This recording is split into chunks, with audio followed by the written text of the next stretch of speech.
Today, Assam Cabinet has approved host of legislation around 27 to be placed before Assam Assembly, which will be in session from 25th of this month. This include a provision for handing over tea garden labor colonies land to the tea garden laborers, School Provincialization Act, relaxation of Animal Cruelty Act to provide a facility for buffalo fight like Jalakattu. All these legislation will be placed before the Assembly, including a new policy for MRO. Along with this legislation, we are also going to place the Tiwari Commission report, which was constituted in 1983 to investigate the region of violence that has erupted in the state in the year 2083, which has witnessed death over 3,000 citizens. Along with that, at that point of time, a non-government inquiry was also constituted under the chairmanship of Justice T.U. Mehta. Government of Assam going to lay both the report of the commission constituted by Government of Assam, the report of the commission constituted by the agitationists of that point of time, so that the people of Assam, new generation scholars, can study the root cause of Assam agitation and various issues surrounding the identity issue of Assamese people. Private school bilakor fees regulate kora jikhon amar ain asil, Assam Non-Government Educational Institute Regulation of Fees Act, ইয়াতে আমি minority run institute বিলাকক outer বাহিৰত ৰাখিছিলো, যেনে minority যিসকল বৌদ্ধ, Jain, Christian, মুছলিম, তেওঁলোকে যিবিলাক ইনষ্টিটিউচন পৰিচালনা কৰিছিল, তাতে আমি ফিজ ৰেগুলেট কৰিব নোৱাৰিছিলো। কেবিনেটে আজি এটা সিদ্ধান্ত লয়, আমি বিধানসভাত এখন আইন আনিম, এতিয়াৰ পৰা আমি মাইনৰিটি ৰান বা সংখ্যালঘু লোকৰ দ্বাৰা পৰিচালিত বিদ্যালয়সমূহৰো ফিজ আমি আন প্ৰাইভেট স্কুলৰ দৰে নিৰীক্ষণ আৰু নিৰূপণ কৰিব পাৰিম। আজি আমাৰ কেবিনেটত এটা গুৰুত্বপূৰ্ণ সিদ্ধান্ত হয় যে যিসমূহ আমাৰ বিভিন্ন প্ৰাদেশিকৃত বিদ্যালয়সমূহত আমাৰ এটা আগত সিদ্ধান্ত আছিলে যে তাৰ কৰ্মচাৰীসকলৰ দৰমহা আমি আইনৰ জৰিয়তে ফিক্স কৰি ৰাখিছিলো। দৰমহা বঢ়াৰ ব্যৱস্থা নাছিল, যি দৰমহা আছিল তাতে তেওঁলোক থাকি গৈছিল। আজি কেবিনেটে সিদ্ধান্ত গ্ৰহণ কৰে যে প্ৰতি বছৰে এখেতসকলৰ দৰমহা 6% বৃদ্ধি হৈ গৈ থাকিব। আগতে কেনেকে দৰমহা বাঢ়িব তাক আইনখনত লিখা নাছিল, এতিয়াৰ পৰা প্ৰাদেশিকৃত বিদ্যালয়ৰ কৰ্মচাৰীসকল, তৃতীয় আৰু চতুৰ্থ বৰ্গৰ কৰ্মচাৰীসকলৰ দৰমহা প্ৰতি বছৰে 6% ইনক্ৰিমেণ্ট পাই গৈ থাকিব। আজি আমাৰ কেবিনেটত আগতেও মই ঘোষণা কৰিছিলো, আমাৰ যিবিলাক ধুবুৰী, সাউথ সালমাৰাৰ দৰে জিঅ'গ্ৰাফিকেলি ডিসএডভান্টেজ স্থানত শিক্ষকতা কৰে, তেওঁলোকে আগতে বদলি হবৰ কাৰণে আইন মতে অতি কমেও 12 বছৰ শিক্ষকতা কৰিব লাগিছিল। আজি আমি আগৰ প্ৰতিশ্ৰুতি অনুসৰি বিধানসভাত আইনৰ সংশোধনী আহিব এতিয়া ছোৱালী বা মহিলা শিক্ষয়িত্ৰীয়ে 5 বছৰ কাম কৰিলে ট্ৰান্সফাৰৰ বাবে উপযোগ্য হ'ব আৰু পুৰুষ শিক্ষক 7 বছৰ কাম কৰিলে ট্ৰান্সফাৰৰ বাবে তেওঁলোক উপযুক্ত হ'ব এই আইনখন সংশোধনীৰ বাবে আজি কেবিনেটে অনুমোদন জনায় আজি আমাৰ কেবিনেটে অসম চৰকাৰৰ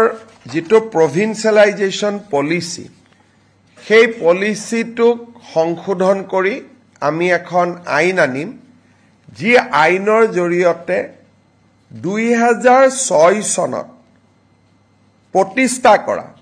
ৰিকগনাইজ হক মাত্ৰ তেওঁলোকক ৰিকগনাইজৰ লগত পাৰমিশন হক এনঅসি হক এফিলিয়েশন হক যিকোনো সৰকাৰি কমিউনিকেশন থাকিলে 2006 প্ৰতিষ্ঠা কৰা স্কুল কলেজ প্ৰাদেশিকৰণৰ বাবে উপযুক্ত বুলি বিবেচিত হ'ব অৰ্থাৎ প্ৰাদেশিকৰণ আইনৰ সংশোধনৰ বাবে অসমৰ শিক্ষক সমাজে যি দাবী কৰি আছিল তাক আজি আমাৰ কেবিনেটত গ্ৰহণ কৰা হয় আৰু ইয়াৰ সংশোধনী বিলখনো অনুমোদন কৰা হয় এই সংশোধনীৰ ফলত কেইবা হাজাৰ শিক্ষকৰ চাকৰি প্ৰাদেশিকৰণ হ'ব পাৰিব পাৰ্থক্যটো মই বুজাই দিছো আগতে আমাৰ নিয়মটো আছিল যে 2006 চনত প্ৰতিষ্ঠা হ'ব লাগিব আৰু সকলো অনুমোদন পাব লাগিব তেতিয়াহে প্ৰাদেশিকৰণ হ'ব এতিয়া আমি কৈছো সকলো অনুমোদন নালাগে যিকোনো এখন কাগজ থাকিলে পাৰমিশনৰ কাগজ থাকক ৰিকগনাইজেশ্যনৰ কাগজ থাকক এফিলিয়েশনৰ কাগজ থাকক বা এনঅসি এখন থাকক তেতিয়াও তেওঁলোকৰ চাকৰিসমূহ প্ৰাদেশিকৃত হ'ব এই আইনৰ ফলত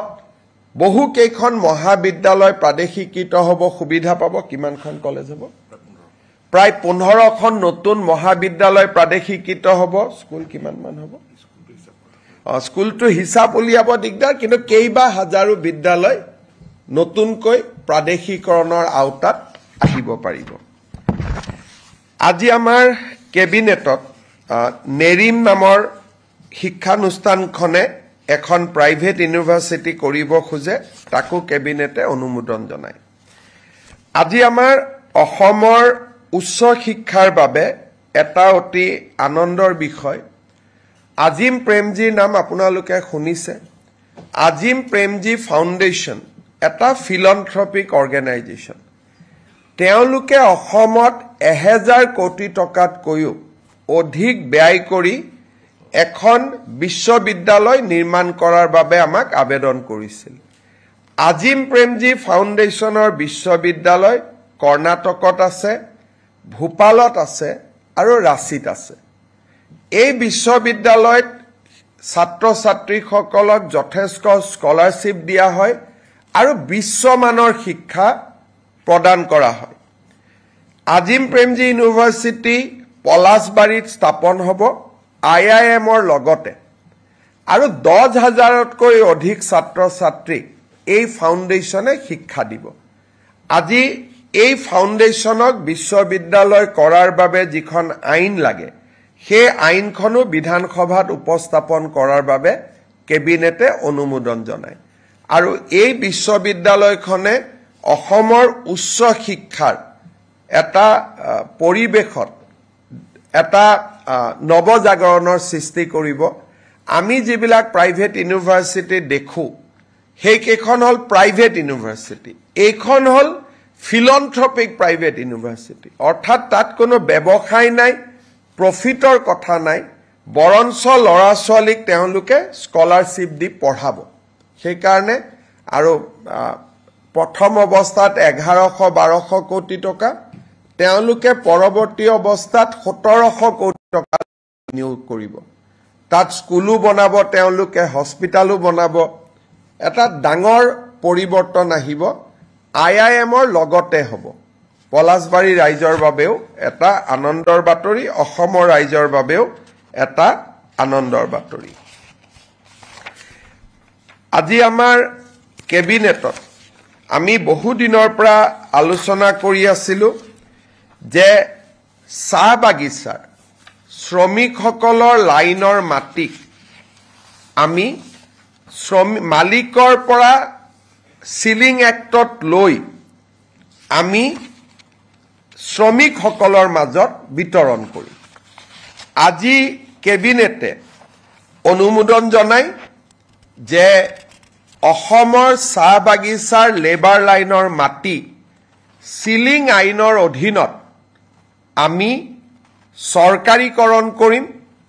আৰু এক্টতে লিখা থাকিব যে চৰকাৰীকৰণ কৰাৰ লগে লগে এই মাটি শ্ৰমিকসকলক আবলটন কৰা হ'ব দুটা তিনটা কণ্ডিশ্যন থাকিব শ্ৰমিকসকলে 20 বছৰলৈ এই মাটি বিক্ৰী কৰিব নোৱাৰিব আবলটন পোৱাৰ পিছত আৰু শ্ৰমিকসকলে এই মাটি যেতিয়া 20 বছৰ পিছতো বিক্ৰী কৰিব এই চাহ জনগোষ্ঠী ৰাইজৰ মাজতহে বিক্ৰী কৰিব পাৰিব আউটসাইড টি গাৰ্ডেনৰ যি শ্ৰমিক তেওঁলোকক বিক্ৰী কৰিব নোৱাৰিব যাতে লেবাৰ লাইনবোৰ সুৰক্ষিত হৈ থাকে আমি এটা অনুমান কৰিছো এই বিলখন অহাৰ ফলত 2,18,553 বিঘা মাটি আবলটন কৰিব পৰা যাব 3,33,486টা পৰিয়াল এই সিদ্ধান্তৰ দ্বাৰা উপকৃত হ'ব অৰ্থাৎ এতিয়াৰ পৰা শ্ৰমিকৰ লেবাৰ লাইনৰ মাটিৰ মালিক শ্ৰমিকসকল হ'ব টি গাৰ্ডেনৰ মেনেজমেণ্ট মালিক হ'ব নোৱাৰিব তেওঁলোকৰ পৰা আমি সিলিঙত মাটি লৈ ল'ম সিলিং এক্টৰ সংশোধনীৰ বাবে প্ৰস্তাৱ কৰা আইনখন আজি কেবিনেটে অনুমোদন কৰে আৰু অসম বিধানসভাত 25 তাৰিখে এই আইনখন আমি উপস্থাপন কৰিম অসমৰ চাহ বাগিচাৰ শ্ৰমিকৰ বাবে এটা ঐতিহাসিক মুহূৰ্ত হ'ব আমাৰ আপোনালোক সকলোৱে জানে যে বহু দিনৰ পৰা এটা অভিযোগ আছে যে ট্ৰাইবেল বেল্ট এণ্ড ব্লকৰ মাটি দখল কৰা হয় চৰকাৰে উচ্ছেদ কৰিছে কিন্তু আজি বিজেপিৰ চৰকাৰ আছে উচ্ছেদ কৰিছে অহাকালিতো উচ্ছেদ নকৰিবও পাৰে ট্ৰাইবেল বেল্ট এণ্ড ব্লকৰ মাটি দখল হৈয়ে থাকিব আজি জাষ্টিস বিপ্লৱ শৰ্মা কমিটি অসম চুক্তিৰ 6 নম্বৰ দফা যোৱাকালিও আমি আলোচনা কৰিছিলো জাষ্টিস বিপ্লৱ শৰ্মা কমিটি আমাক কৈছিল যে এখন ডিস্ট্ৰিক্ট ল্যান্ড ট্ৰিব্যুনেল হ'ব লাগে য'ত এজন ৰিটায়াৰ্ড ডিস্ট্ৰিক্ট জাজ তাৰ অধ্যক্ষ হ'ব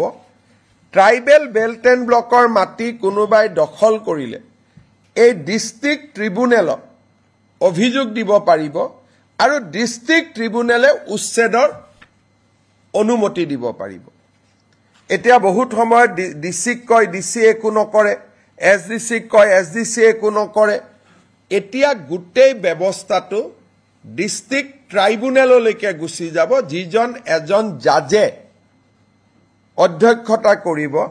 আৰু ট্ৰিব্যুনেলৰ সিদ্ধান্ত মতে জিলা আৰক্ষী আৰু জিলা প্ৰশাসনে মানিবৰ কাৰণে বাধ্য হ'ব আৰু এই ট্ৰিব্যুনেলখনক আমি আদালতৰ মৰ্যাদা প্ৰদান কৰিম এই ৰিকমেন্ডেশনটো জাষ্টিস বিপ্লৱ শৰ্মা কমিটিটো আছিল আৰু আমি যেহেতু এই বছৰ জাষ্টিস বিপ্লৱ শৰ্মা কমিটিৰ প্ৰতিবেদন এটা এটাকৈ আমি আগবঢ়াই লৈ গৈছো এই আইনখনো আমাৰ বিধানসভাত 25 তাৰিখে ৰাজহ মন্ত্ৰী কেশৱ মহন্ত ডাঙৰীয়াই উপস্থাপন কৰিব আজি আমাৰ কেবিনেটত কাৰ্বি ভয়ামত বাস কৰা কাৰ্বি ৰাইজৰ বাবে আপোনালোকে জানে যে কাৰ্বি সমাজ পাহাৰত বাস কৰে আৰু কাৰ্বি সমাজ ভয়ামতো বাস কৰে ভয়ামত বাস কৰা কাৰ্বি সমাজৰ বাবে আজি আমি এখন অটোনমাস কাউন্সিল গঠন কৰাৰ সিদ্ধান্ত লওঁ আৰু এই অট'নমাছ কাউন্সিল আইনখনো আজি কেবিনেটত পাৰিত কৰা হয় ভৈয়াম জনজাতি উন্নয়ন মন্ত্ৰী ৰণোজ পেগু ডাঙৰীয়াই 25 তাৰিখে এই আইনখন বিধানসভাত উপস্থাপন কৰিব আজি আমি জাগিৰ ৰোডত কেন্দ্ৰীয় বিদ্যালয় এখন সেন্ট্ৰেল স্কুল এখন স্থাপনৰ বাবে 24 বিঘা মাটি আমি আবলটন দিওঁ আপোনালোকে জানে যে এডভান্টেজ 3 পিছৰে পৰা অসমত আমি উদ্যোগীকৰণৰ দিশটোক গুৰুত্বপূৰ্ণ হিচাপে লৈছো আৰু আমি কাম কৰি গৈছো এটা সেক্টৰ আছে সেয়া হৈছে আপোনালোকে জানে যে ইন্ডিগো চলিছে এয়াৰ ইণ্ডিয়া চলিছে ডাঙৰ ডাঙৰ স্পাইস জেট বিমানবিলাক আমাৰ ইয়াত আহে আৰু আমাৰ ইয়াত গুচি যায় কিন্তু এই বিমানবিলাক মেইনটেইন কৰা হয় ইঞ্জিনিয়াৰিং কৰা হয় সাৰ্ভিসিং কৰা হয় ই এটা ডাঙৰ ইণ্ডাষ্ট্ৰী যাক নেকি এমআৰও বুলি কোৱা হয় মেইনটেনেন্স ৰিপেয়াৰ এণ্ড অভাৰহল এই উদ্যোগটো আমাৰ অসমত নাছিলে বিমানবিলাক আমি বিমান দেখো কিন্তু বেয়া হলে আমাৰ ইয়াত ঠিক নহয় বা সাৰ্ভিসিং নহয় গাড়ী যেনেকে সাৰ্ভিসিং সেন্টাৰ আছে বিমানৰো সাৰ্ভিসিং সেন্টাৰ আছে আৰু ই বহুত এমপ্লয়মেন্ট দিয়ে আজি আমাৰ কেবিনেটত maintenance repair overhaul policy of Assam 2025 অনুমোদন কৰা হয় অসমত 7টা এয়াৰপোৰ্ট আছে আমি চেষ্টা কৰিম যাতে 7টা এমআৰও আমি আনিব পাৰো আৰু ই আমাৰ থলুৱা যুৱক যুৱতীৰ নিযুক্তিৰ নতুন ৰাস্তা এটা মুকলি কৰি দিব আৰু এভিয়েশন ইণ্ডাষ্ট্ৰীটো অসমত নতুন কৰি গঢ় লৈ উঠাত সহায় কৰিব আজি কেবিনেটত 10,000 কোটি টকাৰ ওপৰত যদি কোনোবাই বিনিয়োগ কৰিব খোজে তাৰ বিভিন্ন ইনসেন্টিভ আদি দিবৰ বাবে মুখ্যমন্ত্ৰীৰ অধ্যক্ষতাত এখন কমিটি নিৰ্মাণ কৰা হয় আমাৰ কেবিনেটত কেইখনমান আৰু বিল আহিব অসম জনবিশ্বাস আইন আমাৰ আসাম ফায়াৰ ইমাৰ্জেন্সি সাৰ্ভিস বিল তাকো কেবিনেটে আজি অনুমোদন জনায় এইবাৰ প্ৰায় 25খনতকৈ অধিক বিল কেবিনেটত আহিব আৰু এটা ইয়াৰ লগত দুখন আৰু বিল আহিব আমাৰ আহতগুৰিত যেটো মহৰ যুঁজ হয় তাক যোৱাবাৰ হাইকোৰ্টে বন্ধ কৰি দিছিলে আৰু মহৰ যুঁজখন যোৱাবাৰ নহলগৈ হাইকোৰ্টে কৈছিল যে আপোনালোকে আইন এমেন্ড কৰিব লাগিব এতিয়া আমি অসমত প্ৰিভেনশন অফ ক্ৰুৱেলিটি টু এনিমেল আইনখন এমেন্ডমেন্ট কৰাৰ বাবে সিদ্ধান্ত লৈছো যাতে আহতগুৰিৰ মহ যুঁজখনক আইনৰ স্বীকৃতি দিয়া হয় অকল আহতগুৰিয়ে নহয় লগত যিমান মহৰ যুঁজ হয় এই মহৰ যুঁজখনক ক্ৰুৱেলিটিৰ ডেফিনেশ্যনৰ পৰা আমি বাহিৰত আনিব খুজিছো যাৰ ফলত আমি ভাবো এইবাৰ মাঘ বিহুত নহব অহাবাৰলৈকে অন্তত আমি সদায় যেটো পৰম্পৰাগত মহ যুঁজ তাক আমি দেখা পাব পাৰিম শেষত আপোনালোকে জানে যে জালিকাটু আদি আইনৰ দ্বাৰা অনুমোদন দিয়া হৈছিল জালিকাটু আমি আইন কৰা নাছিলো কাৰণে বাৰে বাৰে আমাক হাইকোৰ্টে বাধা দি আছিল সেই কাৰণে আমি বিধানসভাত আইনখন আনিম আৰু আইনৰ জৰিয়তে মহ যুঁজটোক আমি আনুষ্ঠানিক স্বীকৃতি দিম এতিয়া মই শেষত এটা আপোনালোকক কথা ক'ব খুজিছো 1983 চনত যেতিয়া অসমত ভয়ংকৰ অশান্তি হৈছিল সংঘৰ্ষ হৈছিল 2000তকৈও অধিক লোকৰ মৃত্যু হৈছিল তেতিয়া চৰকাৰে তিৱাৰী কমিছন গঠন কৰিছিল আৰু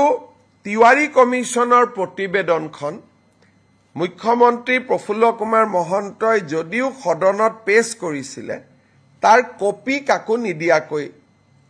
ইস্যুটো শেষ কৰি থোৱা হৈছিল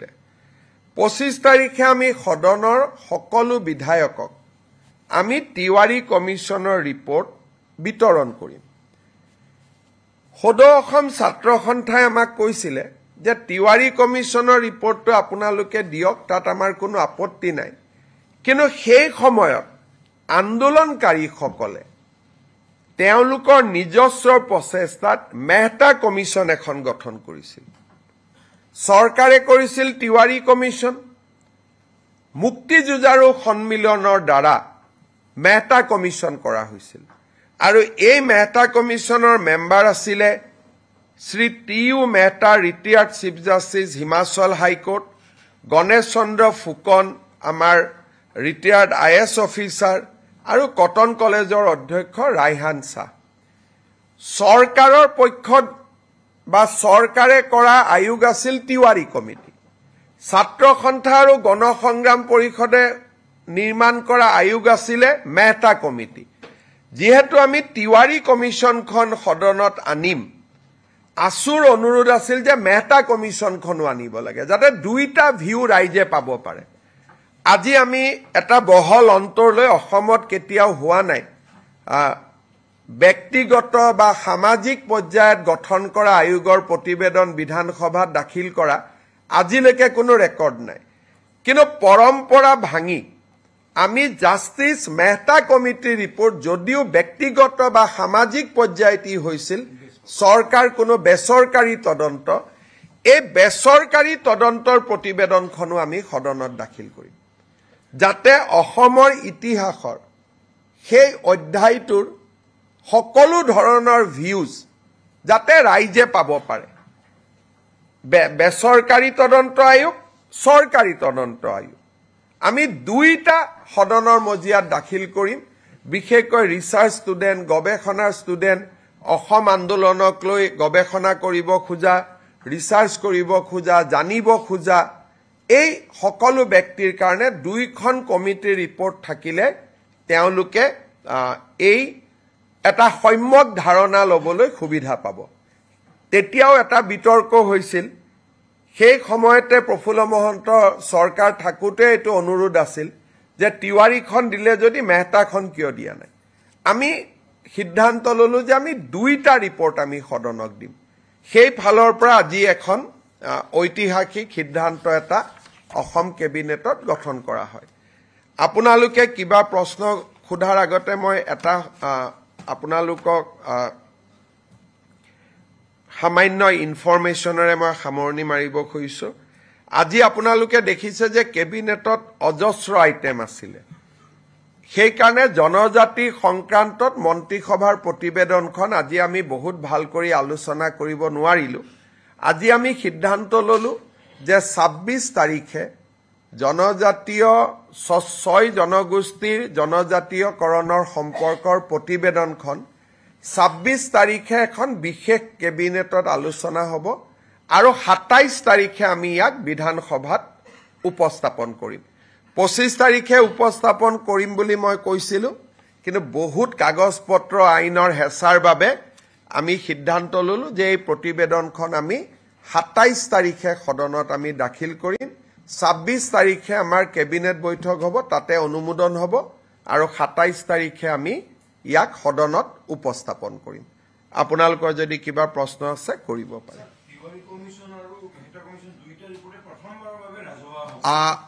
চাওক, যদি টেকনিকেলি সোধে হয়তো দুইটা ৰিপৰ্টে ৰাজহুৱা হৈছিলে, কিন্তু আছুৱেও কপি বনাই কাকো দিব পৰা নাছিল, মহন্ত ডাঙৰীয়াইও কাকো দিব পৰা নাছিল। টেকনিকেলি উপস্থাপন হৈছিল। এইবাৰ দুইখন বহল ভিত্তিত ৰাইজে দেখিব পাব। মেহতা কমিশনটো এছেম্বলিত দিয়াৰ কথাই নাই, এখন বেচৰকাৰী আছিলে। তিৱাৰী কমিটিয়ে ৰিপৰ্ট দিছিলে, কিন্তু এটা কপি অকল স্পিকাৰৰ হাতত আছিলে আৰু মেম্বাৰে পোৱা নাছিলে। এইবাৰ সকলোৱে পাব আৰু আপোনালোককো আমি কপি দি দিম।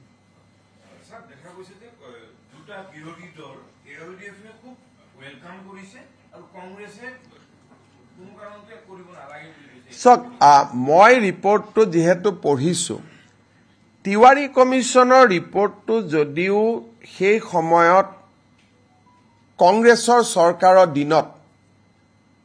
হিতেশ্বৰ শইকীয়া চৰকাৰৰ দিনতে তাৰ প্ৰতিবেদন আহিছিল, ৰিপৰ্টটো সম্যকভাৱে এটা নিৰপেক্ষ ৰিপৰ্ট আৰু যথেষ্ট কষ্ট তাত কৰা হৈছিলে। অসমৰ এটা ডাঙৰ ইতিহাস এটা লুকাই নোহোৱা হৈ যাব যদি আমি তিৱাৰী কমিছনৰ ৰিপৰ্টটো দেখা নাপাওঁ আৰু কংগ্ৰেছে ভাবিছে তাত কিবা প্ৰভোকেটিভ কথা আছে তাত বিজেপিৰ ৰাজনৈতিক লাভ হ'ব তাত বিজেপিৰ ৰাজনৈতিক লাভ হ'ব পৰা এটা শব্দও নাই খালি অসমৰ বুৰঞ্জীৰ ডাঙৰ ইতিহাস এটা নোহোৱা হৈ যাব যদি তিৱাৰী কমিছনৰ ৰিপৰ্টটো ৰাইজৰ সন্মুখত নাথাকে গতিকে ই এটা একাডেমিক এক্সাৰসাইজ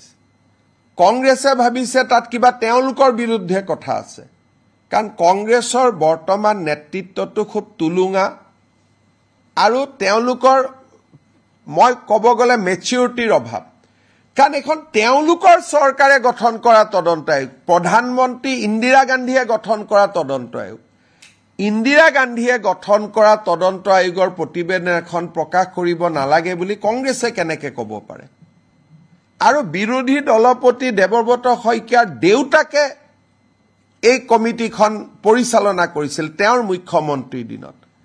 তাৰমানে এই কংগ্ৰেছ পাৰ্টিটোৰ মেচিউৰিটি নাই বৰ্তমানৰ যেটো কংগ্ৰেছ পাৰ্টি চলি আছে তুলুঙা একেবাৰে মানে পলিটিক্যাল মেচিউৰিটি নোহোৱা পাৰ্টি এটা তেওঁলোকৰ কামটো আমি কৰিছো আৰু আমি কিমান ওপেন কালি আমাক আছুৱে কৈছে আৰু ৰিপৰ্টত আছুৰ ওপৰতহে কিছুমান নিগেটিভ আছে কালি আছুৱে মোক কৈছে যে নহয় আমি জানো আমাৰ ওপৰত নিগেটিভ আছে কিন্তু তথাপিতো এখনো সদনত আহক কাৰণ আন্দোলনৰ ইতিহাসৰ ই এটা অংশ আজি নেলিক লৈ বহুতে কিবা কিবি কৈ থাকে তাতে পঢ়িলে বুজি পাব অকল নেলি আহা নাই তাত গহপুৰ আহিছে সমৰিয়া আহিছে শিলাপথাৰ আহিছে গতিকে এই ৰিপৰ্টখন পঢ়িলে নতুন প্ৰজন্মই বহুত কথা জানিব পাৰিব অসম আন্দোলন কিয় হৈছিল কিয় হ'বলগীয়া হ'ল আৰু সেই সময়তে তিৱাৰী কমিছনে সাংবিধানিক ৰক্ষা কবচ ৰিকমেণ্ড কৰি গৈছিল in 1983 গতিকে এইবিলাক জনা ভাল আজি আমি জি কৈ আছো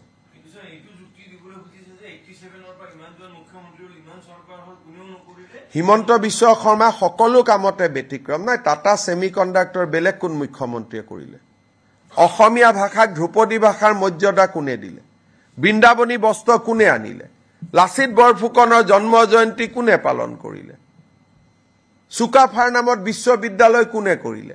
টি গাৰ্ডেনৰ শ্ৰমিকক মাটিৰ অধিকাৰ কোনে দিলে গতিকে আমাৰ চৰকাৰখনটো ব্যতিক্ৰমী হেকাৰণে আমাৰ চৰকাৰখনে সপ্তাহত কেবিনেট পাতি এনেকে আপোনালোকক কোনবা মুখ্যমন্ত্ৰী এড্ৰেছ কৰা আগতে কোনবাই কৰিছিল নেকি গতিকে আমাৰ চৰকাৰখনটো ব্যতিক্ৰম হয়ে হেতুটো অসমৰ মানুহে স্বীকাৰ কৰে আশীৰ্বাদ কৰে গতিকে আগৰ মুখ্যমন্ত্ৰীয়ে নকৰিলে বুলি মই নকৰিম এটো কেনেকুৱা কোট কথা লিখা আছে আগৰ মুখ্যমন্ত্ৰীসকলৰ মনত ভয় আছিল মোৰ মনত ভয় নাই কাৰণ ইতিহাস কেতিয়াও লুকাব নাপায়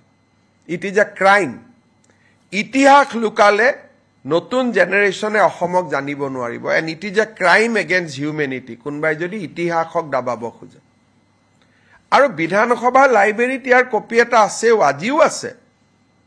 এনেকুৱা নহয় যে কপিটো নাই প্ৰফুল্ল মহন্ত ডাঙৰীয়াই জিতু কপি সদনত দিলে স্পিকাৰে নি আলমাৰীত থৈ দিছে বিধানসভাৰ লাইব্ৰেৰীত আজিও আপোনালোকে চাব পাৰে গতিকে এটো কোনো সিক্ৰেট ডকুমেন্টটো নহয়